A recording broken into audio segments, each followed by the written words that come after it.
ಬರೀ ಯುದ್ಧ ವಿಮಾನಗಳ ಕಥೆನೇ ಆಗೋಗಿದೆಯಲ್ಲಪ್ಪ.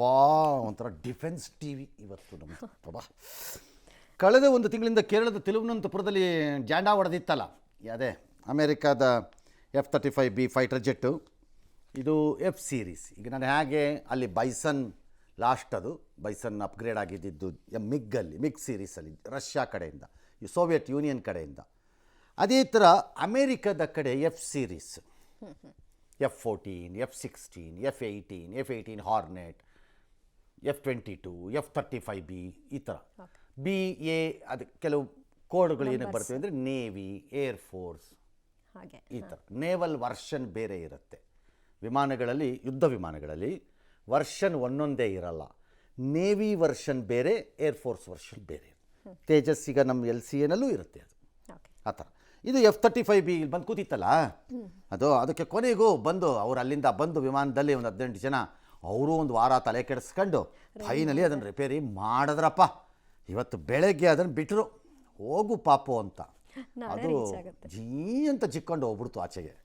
ಅದೆಲ್ಲ ಆಸ್ಟ್ರೇಲಿಯಾಗೆ ಹೋಗ್ತಾರಂತೆ, ಅಲ್ಲಿ ಏನೋ ಒಂದು ಎಕ್ಸರ್ಸೈಸ್ ಇದೆಯಂತೆ. 110 ಕೋಟಿ ರೂಪಾಯಿ ಅದು ಜೈಟ್ ಸುಮಾರು ಅಂತಾರೆ, ಇರ್ಬೋದು. ಒಟ್ಟಲ್ಲಿ ಹೋಯ್ತು. ಸರ್, ಇದರಿಂದ ನಮ್ಗೆ ಆಗಿದ್ದೇನು ಅಂತ ಯಾರು ಕೇಳಿದ್ರು.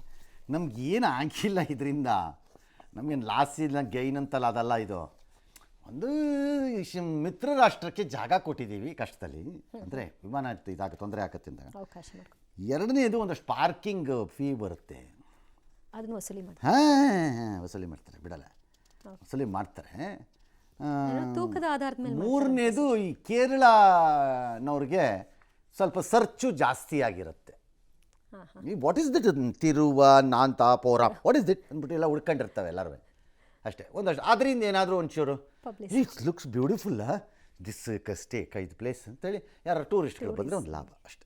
88 kg ಇದ್ದವರು ಈಗ 72 kg ಬಂದಿದ್ದಾರೆ. ಅಂದ್ರೆ 16 kg ವೆಯ್ಟ್ ಲಾಸ್ ಮಾಡ್ಕೊಂಡಿದ್ದಾರೆ. ಮೊದಲ ದಪ್ಪ ಬಾಳದಿ, ಎಷ್ಟು ಮೇಯ್ ಬಿಟ್ಟಿದಿ, ಎಷ್ಟು ದಪ್ಪದಿ ಅಂತೇಳಿ ನನಗೆ ಹಾಶ್ ಮಾಡ್ತಿದ್ದು. ಈಗಿಲ್ಲ, ಈ ಸಲ ಬಾಳ ಸಣ್ಣ ಹುಡುಗಿಗತೆ ಕಾಣತ್ತೆ ಅಂತ ನನಗೆ ಜನರು ಅಂತ. ಇದಕ್ಕೆ ಯಾವ ಸೈಡ್ ಎಫೆಕ್ಟ್ ಇಲ್ಲ. ನನ್ನ ಜೀನಿ ಸ್ಲಿಮ್ ತೊಗೊಂಡ್ ಫುಲ್ ಖುಷಿ ಇದನ್ನೀಗ. ಅಲಹಾಬಾದ್ ಹೈಕೋರ್ಟ್ ನ್ಯಾಯಮೂರ್ತಿ ಯಶವಂತ ವರ್ಮಾ ವಿರುದ್ಧ ಮಹಾಭಿಯೋಗ ಪ್ರಸ್ತಾವನೆಯ ಪ್ರಕ್ರಿಯೆ ಸಂಸತ್ನಲ್ಲಿ ಅಧಿಕೃತ ಚಾಲನೆ ಸಿಕ್ತು. ಪಕ್ಷಾತೀತವಾಗಿ 200ಕ್ಕೂ ಹೆಚ್ಚು ಸಂಸದರು ಅಂಕಿತ ಹಾಕಿದ್ದಾರೆ. ಲೋಕಸಭೆಯ 145 ಮತ್ತು ರಾಜ್ಯಸಭೆಯ 63 ಸಂಸದರು ಯಶವಂತ್ ವರ್ಮಾ ವಿರುದ್ಧ ವಾಗ್ದಂಡನೆ ಕೋರಿ ಲೋಕಸಭೆಯ ಸ್ಪೀಕರ್ ಮತ್ತು ರಾಜ್ಯಸಭೆಯ ಸಭಾಧ್ಯಕ್ಷರಿಗೆ ನೋಟಿಸ್ ಅನ್ನು ಕೊಟ್ಟಿದ್ದಾರೆ. ಈ ಮಧ್ಯೆ ಗೃಹ ಸಚಿವ ಅಮಿತ್ ಶಾ ಅವರು ಲೋಕಸಭಾ ಸ್ಪೀಕರ್ ಓಂ ಬಿರ್ಲಾ ಅವರನ್ನ ಭೇಟಿಯಾಗಿ ಚರ್ಚೆ ನಡೆಸಿದ್ದಾರೆ.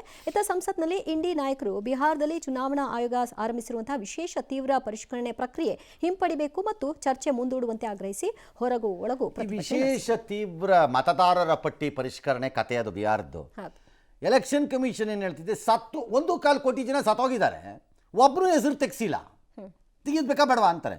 ಇನ್ನು ಕೆಲವು ಕಂಡು ಡಾಕ್ಯುಮೆಂಟ್ ಎಲ್ಲ ಮಾಡ್ಕೊಂಡು ವೋಟರ್ ಲಿಸ್ಟ್ ಒಳಗೆ ಬಂದ್ಬಿಟ್ಟಿದ್ದಾರೆ ಕೆಲವರೆಲ್ಲ. ಬಾಂಗ್ಲಾದೇಶದವರು ಇನ್ಯಾರು ಕಳ್ಳರು, ತಿನ್ನಕ್ಕೆ ಯೋಗ್ಯತೆ ಇಲ್ಲ ಅನ್ನ ತಿನ್ನಕ್ಕೆ ಕೋತಿಗಳಿಗೆ ಬಂದಿದ್ದಾರೆ. ಮತ್ತೆ ಈ ಪಾಕಿಸ್ತಾನದವು ಇಂಥವೆಲ್ಲ ಬಂದಿವೆ, ತೆಗಿಬೇಡವಾ ಅವನ್ನ ಅಂತ. ನೀವು ಮುಟ್ಟಂಗಿಲ್ಲ ಅಣ್ಣ ಅದು ಅಂತ ಇವರು ಇಂಥವ್ರು ಕೆಲವು ಟ್ಯಾಕ್ಸ್ ಕಳೆದಿವರು. ಭಾಳ ಸರಳಪ್ಪ. ಯಾರ ಹೆಸರು ಕಿತ್ತಾಕಿದ್ರಿ, ಕಾಂಗ್ರೆಸ್ನವರು, RJDನವ್ರು, ಲಲ್ಲೂ ಪ್ರಸಾದ್ ಯಾದವ್ ಇದಾರಪ್ಪ, ಗಣಂದಾರಿ ವ್ಯಕ್ತಿ, Rahul Gandhi close friend, clean ಶುದ್ಧ ಸ್ಫಟಿಕದ ಥರ. ಹಿಂಗೆ ನೋಡಿದ್ರೆ ಲಲ್ಲೂ ಯಾದವ್ ಹಿಂಗೆ ನಿಲ್ಲಿಸ್ಕೊಂಡು ನೋಡಿದ್ರೆ ಆ ಕಡೆ ಇರೋದೆಲ್ಲ ಕಾಣುತ್ತೆ. ಅಷ್ಟು ಪಾರದರ್ಶಕ ಅವರು. ಇದು ಇವ್ರದ್ದು ಅನದರ್ ಗೋಸುಂಬೆ ಅದೇ BJPಲಿದ್ದಾಗ ಕೋಮುವಾದಿ, ಈ ಕಡೆಗೆ ಬಂದ ತಕ್ಷಣ ಜಾತ್ಯತೀತವಾದಿ.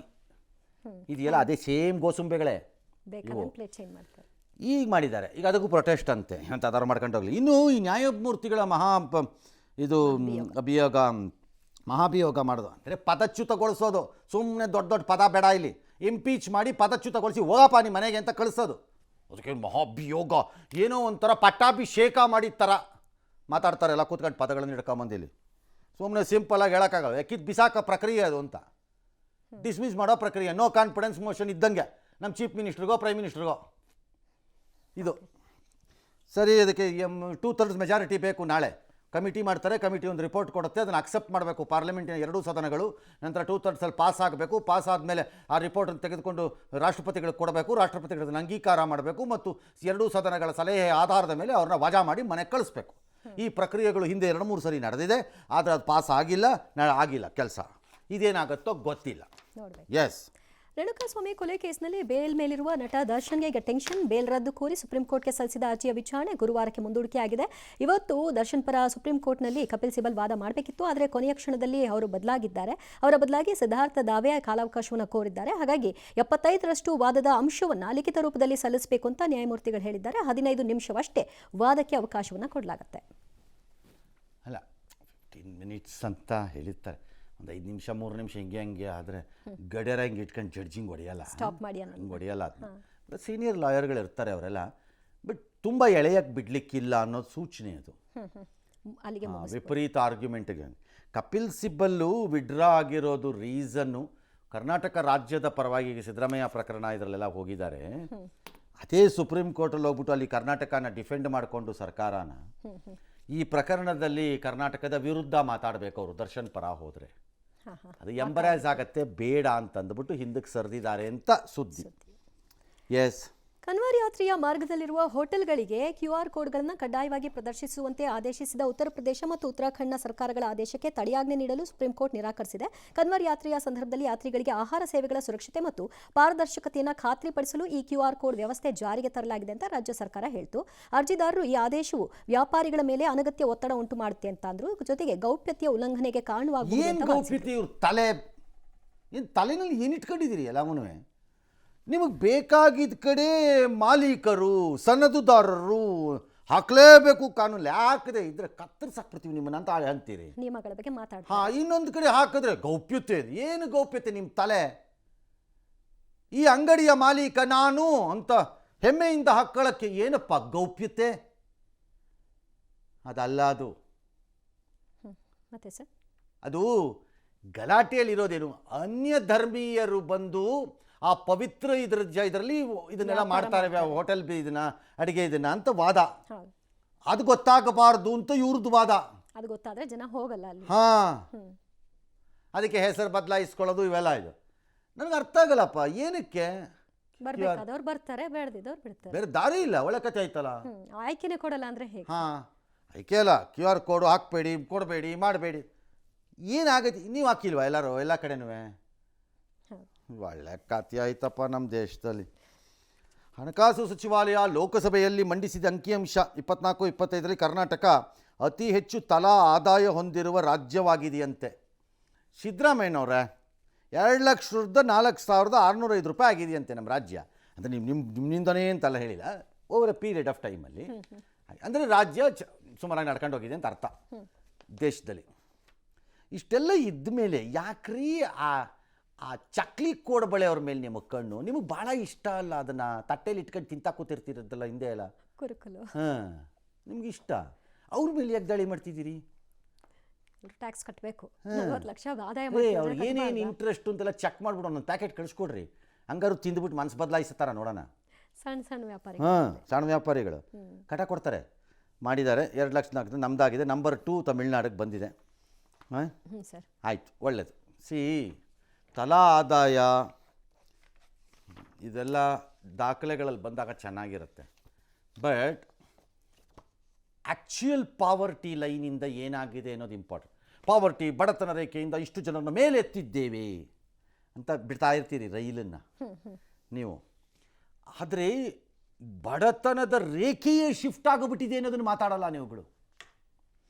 ಹಿಂದಿನ ಕಾಲದಲ್ಲಿ 1,000 ರೂಪಾಯಿ ತಲಾ ಮಾಸಿಕ ಬರ್ಬೋದಾದವನು ಬಡತನ ರೇಖೆಯಿಂದ ಕೆಳಗಿದ್ದಾನೆ ಅಂತಿರ್ಬೋದು. ಇವತ್ತು 3,000 ಬರೋವನು ಬಡತನ ರೇಖೆಯಿಂದ ಕೆಳಗಿರೋ ಸ್ಥಿತಿ ಇರುತ್ತೆ. ಅದೇ ಶಫಲ್ ಔಟ್ ಆಗೋಗಿರುತ್ತೆ ಫಿನಾನ್ಷಿಯಲಿ, ಆರ್ಥಿಕವಾಗಿ. ಯಾಕೆಂದರೆ ಅವತ್ತು 300 ರೂಪಾಯಿಗೆ ಸಿಗ್ತಾ ಇದ್ದಿದ್ದು ಮನೆ ಇವತ್ತು 900 ರೂಪಾಯಿಗೆ ಸಿಗುತ್ತೆ. ಖರ್ಚು ವೆಚ್ಚ ಜಾಸ್ತಿ, ಪ್ಲಸ್ ಇನ್ಫ್ಲೇಷನ್ ಬಂದು ಆಡಾಗಿರುತ್ತೆ. ಒಳಕ್ಕೆ ಇನ್ಫ್ಲೇಷನ್ ಆಡಾಗಿರುತ್ತೆ. ನಿಮಗೆ ಭಾಳ ಜನ ನಾವೀಗ ಲೆಕ್ಕ ತೊಗೊಳ್ಳಲ್ಲ. ಫಾರ್ ಎಕ್ಸಾಂಪಲ್, ಬ್ಯಾಂಕಲ್ಲಿ ಡೆಪಾಸಿಟ್ ಇಡ್ತೀವಿ ಕೆಲವು ಸರಿ ಎಲ್ಲ. ಎಷ್ಟೋ ಸರಿ ಡೆಪಾಸಿಟ್ ರೇಟ್ಸಲ್ಲಿ ಕೆಲವು ಇನ್ಫ್ಲೇಷನಲ್ಲಿ ವೈಪೌಟ್ ಆಗಿರುತ್ತಲ್ಲಿ ಕೆಲವು ಕಡೆ ಎಲ್ಲ ಕಡೆನೂ ಅಲ್ಲ, ಕೆಲವು ಕಡೆ. ಹಾಗಾಗಿ ಇದೆಲ್ಲ ಬರೋದು ಓಕೆ, ಮುಂದೇನು ಅಂತ ನೋಡೋಣ. ಅಂದರೆ ಆ್ಯಕ್ಚುಯಲಿ ಏನು ಪಾವರ್ಟಿ ಇದು ಅಥವಾ ತಲಾದಾಯ ಚೆನ್ನಾಗಿ. ಈಗ ಒಂದು ದೇಶಕ್ಕೆ ಆದಾಯ 20 ಲಕ್ಷ ಕೋಟಿ ಇರ್ಬೋದು. ಬಟ್ ಆ 20 ಲಕ್ಷ ಕೋಟಿ ಎಲ್ಲಿಗೆ ಹೋಗ್ತಿದೆ ಅನ್ನೋದು ಇಂಪಾರ್ಟೆಂಟು. ಆಗ ನಿಮ್ಮ ಸಿರಿವಂತಿಕೆ ಬರೋದು. 20 ಲಕ್ಷ ಕೋಟಿ ಕರ್ನಾಟಕದ ಆದಾಯ ಇದ್ದರೆ ಅದರಲ್ಲಿ 16 ಲಕ್ಷ ಕೋಟಿ ಸಂಬಳ, ಪಿಂಚಣಿ ಮತ್ತು ಸಾಲಗಳ ಮರುಪಾವತಿ, ಬಡ್ಡಿ ಮತ್ತು ಅಸಲಿಗೆ ಹೋಗೋದಾದರೆ ನಿಮ್ಮ ಸಿರಿವಂತಿಕೆ ಯಾವುದಲ್ಲಿ? ಏನು ಉಳಿತು? ಹೌದು. ಹಾಗೆ ಇದು ಎಸ್